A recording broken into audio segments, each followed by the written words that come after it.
Detalye ng mga balita, patay ang isang 4th year criminology student sa panibagong insidente ng hazing sa Quezon City kahapon.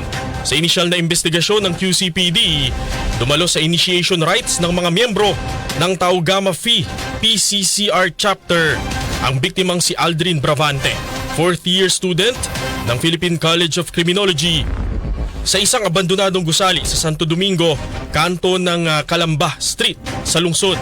Matapos ang initiation rites, nagsabi umano ang biktima na nahihirapan siyang huminga saka nawalan ng malay. Agad siyang isinugod sa Chinese General Hospital sa Maynila, subalit kalaunan ay nasawi rin. Batay sa larawang kuha ng ospital, kitang-kita ang mga pasak sa binti at hita ng biktima na halos magkulay talong na. Bukod dito, may mga paso rin ito ng sigarilyo sa kanyang mga kamay.